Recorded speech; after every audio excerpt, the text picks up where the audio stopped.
अब देखिए पाकिस्तान में कोई अज्ञात आकर ठोक जा रहा है, दूसरी तरफ 15 अगस्त नजदीक है, भारत भी पूरी तैयारी कर रहा है कि परिंदा भी पर ना मार सके। तो बगल में देखिए जरा जम्मू कश्मीर में ड्रिल चल रहा है। नौशेरा की तस्वीर आप देख रहे हैं, नौशेरा में सिक्योरिटी फोर्सेस अलर्ट पर है।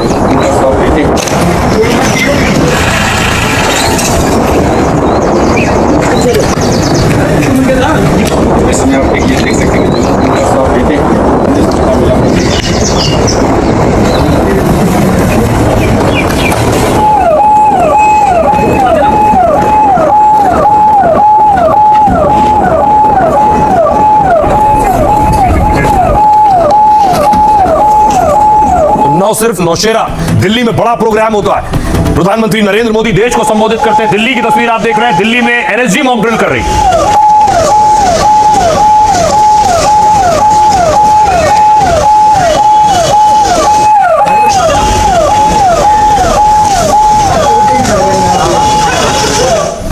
और साथ ही देश के दूसरे बड़े राज्य जिसमें महाराष्ट्र शामिल है, महाराष्ट्र के पुणे से देखिए तस्वीर आई है, पुणे में भी तैयारियां परखी जा रही हैं।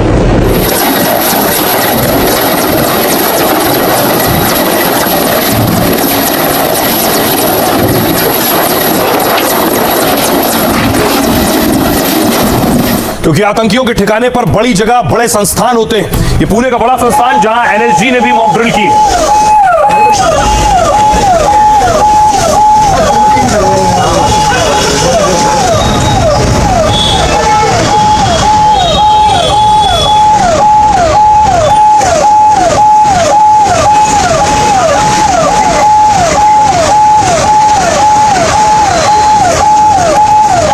तो छात्रों के कॉलेज इंस्टीट्यूट के अलावा आतंकियों का पहला निशाना होता है धार्मिक स्थल, इसलिए मंदिरों की सुरक्षा बढ़ाई गई है। तिरुपति बालाजी की तस्वीर देख रहे हैं, तिरुपति बालाजी में भी एनएसजी कमांडो पोजीशन ले रहे हैं, मॉक ड्रिल कर रहे हैं।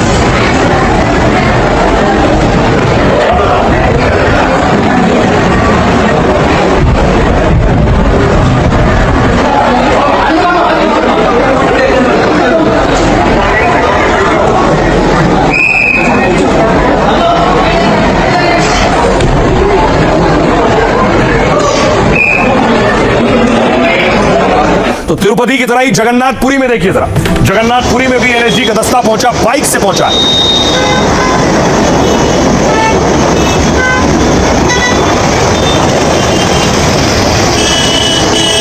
और जम्मू कश्मीर में देखिए आतंकी कनेक्शन जिन लोगों का है उनके यहां रेड हो रही है। आतंकी कनेक्शन के शक में यहां छापा पड़ा है।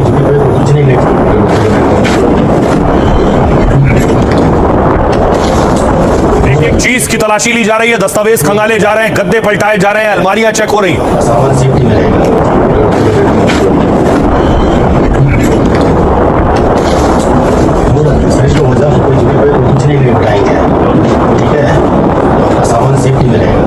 अब देखिए जरा 15 अगस्त को लेकर भारतीय एजेंसियों ने क्या तैयारियां की हैं। दिल्ली में करीब 17 घंटे की मेगा एंटी टेरर ड्रिल हुई है, जिसे एक साथ 15 से ज्यादा एजेंसियों ने अंजाम दिया है। आपको बताऊं जिसमें एनएसजी, आर्मी, सीआईएसएफ समेत कई सुरक्षा एजेंसियां शामिल थी, पुलिस, एनडीआरएफ, बॉम्ब स्क्वाड, स्वैट टीम शामिल थी।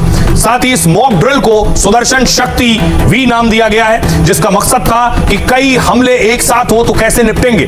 इसलिए दिल्ली के 12 जगहों पर अभ्यास किया गया। इन जगहों पर पहले आतंकी हमले के हालात बनाए गए और वहां धमाके, फायरिंग, बंधक बनाने, विमान हाईजैक करने और केमिकल हमलों से निपटने की तैयारी रखी गई थी। इन हालात में हर एजेंसी की जिम्मेदारी तय की गई है। देखा गया कि सभी टीमें कितनी तेजी से मौके पर पहुंचती हैं और आपस में तालमेल बनाकर कैसे कार्रवाई करती हैं।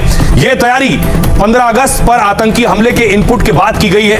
15 अगस्त को लाल किले पर प्रधानमंत्री नरेंद्र मोदी पहुंचते हैं। स्वतंत्रता दिवस पर दिल्ली को अभेद्य किला बना दिया जाएगा। सबसे ज्यादा सुरक्षा मुख्य कार्यक्रम स्थल की जाती है, जहां प्रधानमंत्री नरेंद्र मोदी पहुंचेंगे और झंडा फहराएंगे। वहां चप्पे चप्पे पर सुरक्षा कड़ी रहेगी। लाल किले और उसके आसपास 15,000 जवान तैनात रहेंगे। इनमें दिल्ली पुलिस के साथ एनएसजी, अर्धसैनिक बल भी होंगे। 1000 से ज्यादा सीसीटीवी और ड्रोन कैमरों से निगरानी होगी। भीड़ की संख्या पर नजर रखने के लिए हेड काउंट कैमरे और 200 से ज्यादा बॉडी पर कैमरे भी लगाए जाएंगे, ताकि कोई भी संदिग्ध व्यक्ति गतिविधि तुरंत पकड़ी जा सके।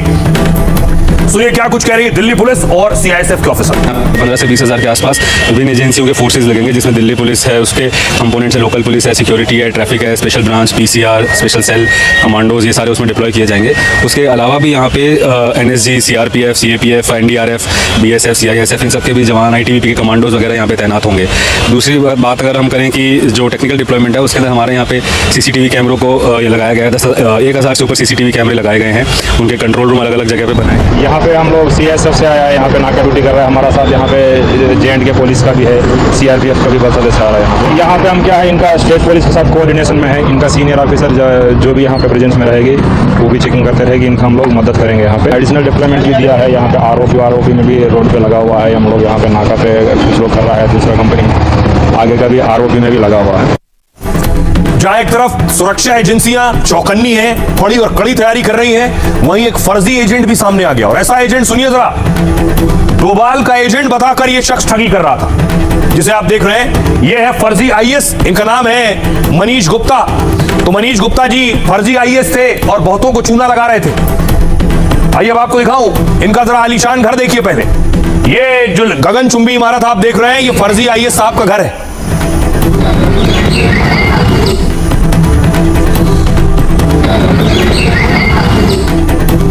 ये लंबा चौड़ा घर आपने देखा, लेकिन सिर्फ घर नहीं, गाड़ियों की फेहरिस्त देखिए। गवर्नमेंट ऑफ इंडिया लिखा हुआ है गाड़ी में आगे। एक गाड़ी है, दूसरी पीछे खड़ी है। ये सारी गाड़ियां फर्जी आईएएस की हैं।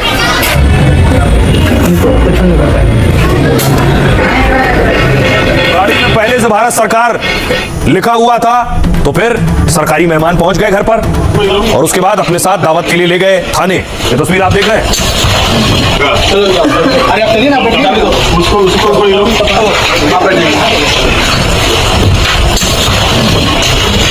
फर्जी आईएएस के घर से जो दस्तावेज है देखिए, उनकी गाड़ी भी पुलिस ले गई। अरे आप चलिए ना, मनीष गुप्ता जी बिहार के खगड़िया से इनकी गिरफ्तारी हुई है। सम्राट की पुलिस ने एक्शन लिया है। अब देखिए जरा, 100 करोड़ी फर्जी आईएएस है। 100 करोड़ी कैसे बनाया? 100 करोड़। ये फर्जी आईएएस शातिराना तरीके से लोगों को बेवकूफ बनाता था और जानकर ताज्जुब होगा, कहता था अजीत डोभाल साहब का एजेंट हूं। पुलिस के मुताबिक ये खुद को सरकारी अधिकारी बताता था, कहता था अजीत डोभाल का अंडर कवर एजेंट हूं, यानी खुद को राष्ट्रीय सुरक्षा सलाहकार एनएसए के लिए काम करने वाला बताता था।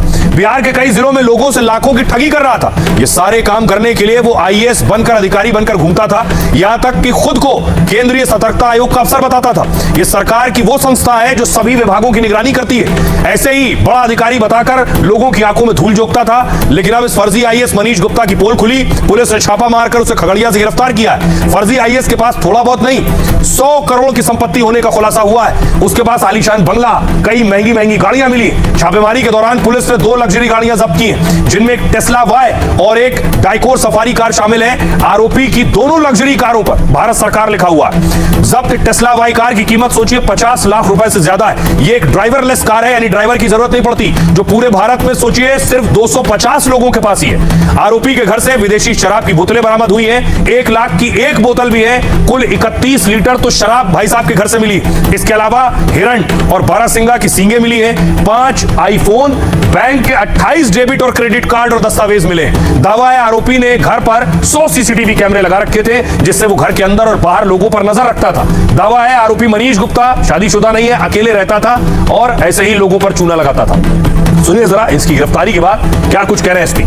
जमालपुर का रहने वाला मनीष गुप्ता अपने आप को आईएएस ऑफिसर बताकर बहुत लंबे समय से गोगरी थाना क्षेत्र और साथ ही साथ बिहार के अन्य जिलों में लोगों से ठगी का कारोबार चला रहा था। इसके अलावा ये अपनी जो प्राइवेट गाड़ियां हैं उन पर आईएएस का बोर्ड लगाकर या गवर्नमेंट ऑफ इंडिया का बोर्ड लगाकर समाज में दहशत फैलाता था और दबंगी पैदा करता था। भारतीय सुरक्षा प्रमुख श्री अजीत डोभाल के अंडर कवर एजेंट के रूप में भी काम करता है। जो सारी चीज़ें इसकी प्रथम दृष्टया फर्जी पाई गई है, वो इसका जो आइडेंटिटी कार्ड है जिसमें आईएएस ऑफिसर लिखा हुआ है, उसको जब्त किया गया है।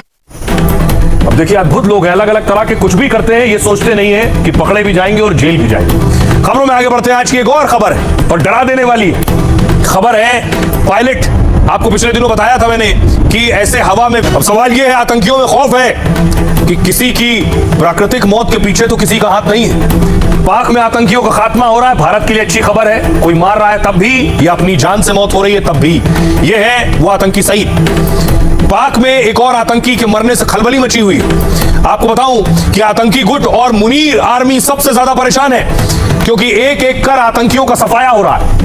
अब एक और आतंकी कमांडर की मौत से सनसनी फैल गई। मरने वाले आतंकी का नाम कारी सईद अब्दुल अजीज है, जो हाफिज सईद के आतंकी संगठन से